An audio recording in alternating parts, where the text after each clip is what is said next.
Hey, thank you so much for checking out the brand new podcast called Guard Your Savings with financial advisor Dolph Janis of Clear Income Strategies. First and foremost, want to let you know that if you hear anything during this podcast, you want to know more about that, then go to the website, guardyoursavings.com. Again, that's guardyoursavings.com. My name is Jeff Miles, and this afternoon, Dolph, as we get started, we got to talk about the retirement confidence. Now, I know for a lot of people, when you're speaking about retirement, if you are, let's say, in the baby boomer age, and maybe you're already retired, pensions may have been a part of something you always knew. I would say that moving forward, as we start to get more into those who may be retiring here the next 10 to 15 years, pensions probably isn't even in your vocabulary right now when it comes to retirement. Would you agree with that? 100%. Pensions were a thing of the past. Companies are buying out pensions. If you look what happened with Ford Motor Company and General Motors a few years ago, and I can say that being from Michigan, parents, one worked for Ford, one worked for GM, and they basically encouraged the pension buyout because people are living a lot longer. And the pension companies were going into default, and you don't want to default on a pension because that's a source of income. You lose that source of income, and you're going back to the drawing board. There was an article, it was in AARP, and it talks about retirement confidence and the fact that many Americans 50 and older who are not retired yet never expect to. And it says more than 60% in that group have not consulted a financial professional like yourself for help in retirement planning. And wouldn't it make sense for them to see someone like you as early as possible? Of course, it makes sense, Jeff. If you want to learn how to play golf, are you going to go see a plumber? No, I mean, if you want to learn how to install AC unit, are you going to call a plumber? no. No, you do. Everybody has their own specialties. I've been doing this since 2004. I've seen a lot of upturns. I've seen a lot of downturns, and it's not what you know, it's how you know it. And Yeah. learning is power.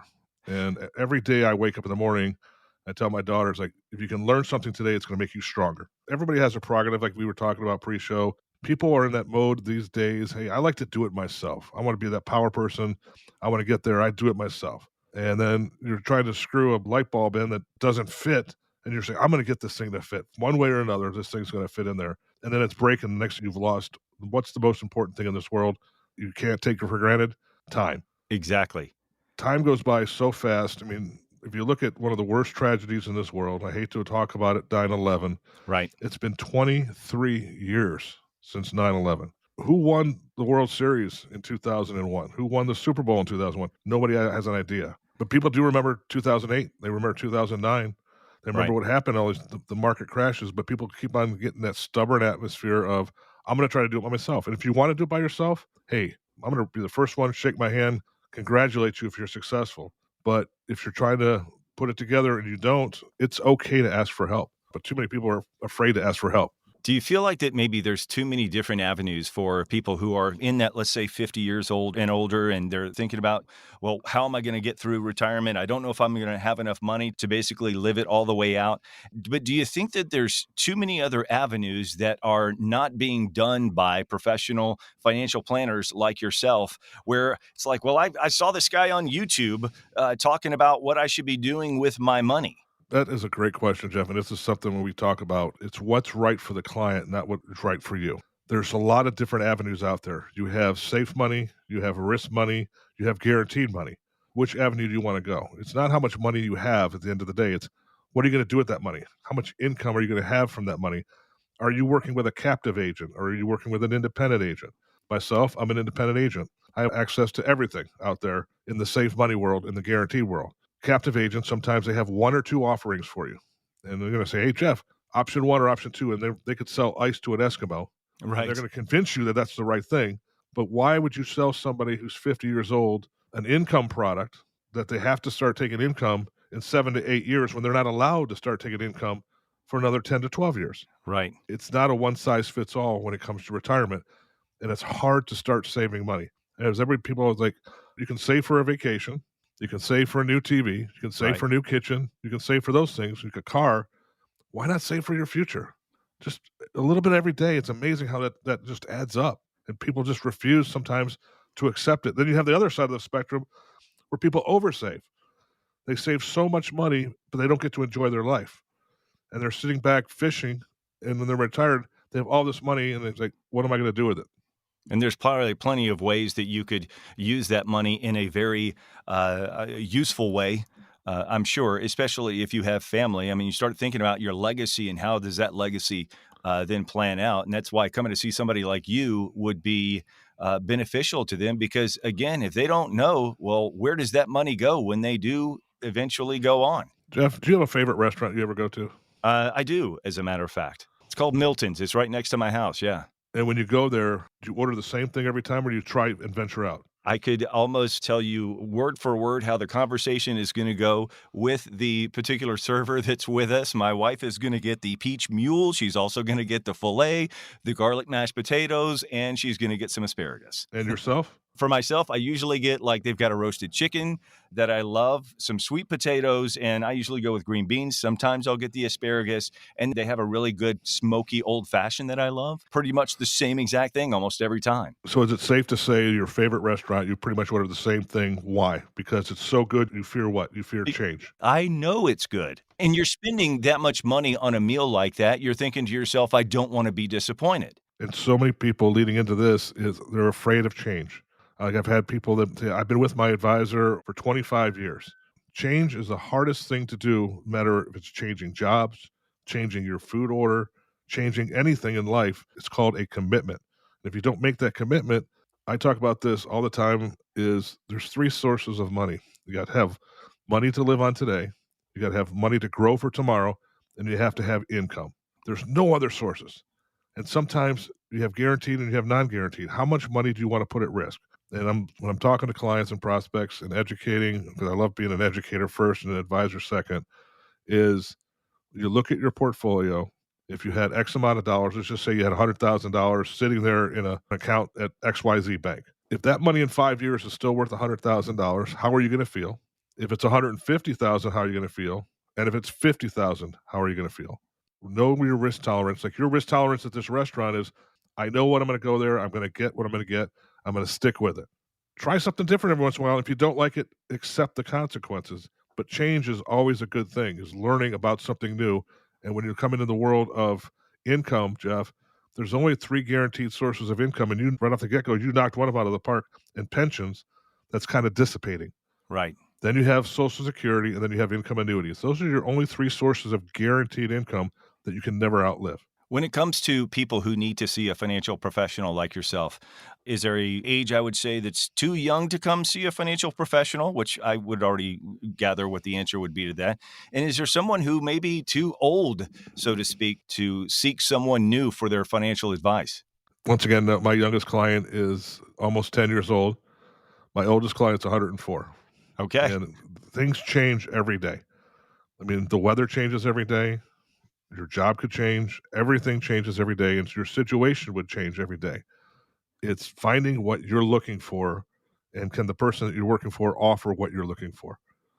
I mean, if you're getting a new air conditioner or something else in your house and a big payment, are you going to take the first quote you get? Most No. people say no. They want to get a second opinion. You're looking at the person. Are they trying to get what's for you or get what they think's for you? And that's a big thing about building confidence. It's not just jump into the saddle and ride the horse. I don't know if you've ridden a horse. I've been on a horse 3 times, and I think the longest I've lasted is 15 seconds. It's not an easy thing, but I'm gonna get back on that horse and try it again until I can conquer what my fear is. And again, change leads to fear. Fear leads to worry. Worry makes mistakes, and then next thing you know it, now you're 60 years old, 65 years old. You want to retire, and you look in your bank account, and you're like, I'm going to be doing what over 85% of the people in this world are doing right now, and that's living on Social Security. And that's not how to enjoy retirement. And that's not probably the best option for people is just finding one specific avenue like Social Security or even just your pension to kind of think that that's what's going to carry you through your retirement. As we know, inflation kind of changes a lot of these different things. You've got questions about Social Security, whether or not that's still even going to be here, let's say 15, 20 years from now. There are some that have doubt with that. There is, again, the fact that pensions are much more scarce than they used to be. And I think the biggest thing is, you said you have a client that's under 10 and you've got one that's 104. The plans for both of those is probably the most different that you could find between two clients that you have in your entire portfolio of people that you work with. But most importantly, you're looking at those people individually. 100%. It's never too late to start something. If you look at yourself, we talked about 23 years ago since 9/11. Mm-hmm. If I could go back 30 years ago, even 10 years before I even started doing what I'm doing, and started putting a couple $1,000s away into a thing called a Roth IRA. Mm-hmm. I mean, just think if you're 30 years old and you put in $3,000, just $3,000 a year, like $500 a month Mm-hmm. over your time frame, and by the time you're 60 years old, you got a heck of a chunk of a lot of tax-free money out there Right. as a supplement to your income. Even if you put $100 a week or whatever you can afford to put into the cookie jar that you're not going to go in and eat later, it helps you later in life. Now, the older people get, then they have to start worrying about medical costs and stuff, but then they want to take care of their grandchildren. So everybody's situation changes, but you have to ask yourself, what is your risk tolerance? I mean, you want your confidence is always going to be there because a lot of people have confidence, but if you don't have a risk tolerance involved when it comes to your financial future, that's when you need to see a financial professional, whether it's myself or someone else. Get a second opinion. Like if you go to guardyoursavings.com, we have a plethora of resources there as educational material to help you make your decision on, hey, maybe you don't want to work with me, but you want to have information. If I can help you, guess what? It's going to come tenfold down the road. Absolutely. If you do feel like it's time for you to see someone, and my guess is that no matter what situation you are in your retirement journey, then seeking the advice from a professional financial advisor, whether it's Dolph Janis or someone else, like he said, go to the website, guardyoursavings.com. Again, that's guardyoursavings.com to get more information and to help guard your savings exactly how the name of the show says, because I think guarding it is one of the most important factors that people need to look at no matter where you are in that retirement journey. You a sports fan, Jeff? Oh, absolutely. What wins in sports most of the time? They say that offense wins games, but defense wins championships. 100% correct. And what is the defense doing against the offense? Guarding against the other team's offense. Exactly. That's what Guard Your Savings has done, is like we work with protection. We work with guarantees and guarding you against market loss. Well, let's do that. Again, go to the website, guardyoursavings.com. Dolph, thanks so much for joining and giving all of the insight today when it comes to retirement saving, especially for those. Again, if you're 50 and older and you're thinking about retirement, you think that there's no way, Dolph, you're going to help them kind of understand maybe there is a way, and maybe it's not nearly as cumbersome as they think. There's a map for everybody, Jeff, and sometimes you use Google Map Play. Sometimes you just try to walk it off and figure it out by yourself by printing it off from the internet and trying to figure out, how do I get from point A to point B? Is it a straight line? Is it a curved line? What line do you want to draw? And that's what we love doing, is putting it, hey, point B, here's point C, and point D is the end game. That's your retirement. Enjoy it. Next time, we will talk more about your retirement with Guard Your Savings, the podcast with Dolph Janis, a financial advisor from Clear Income Strategies. We're going to be talking about the market right now when it comes to where people may be investing their money in the stock market and places like that. So that is next time with Guard Your Savings. I'm Jeff Miles for Dolph Janis. We will talk to you next time. By contacting us, you may be provided with information about insurance products, including annuities offered through Randall Janis, North Carolina Insurance License number 8483456. Annuity guarantees rely on the financial strength and claims-paying ability of the issuing insurance company. Read your contract for restrictions, limitations, or penalties. Dolph Janis is not licensed in all 50 states. To find out if Dolph Janis is licensed in your state, please call 704-919-0149.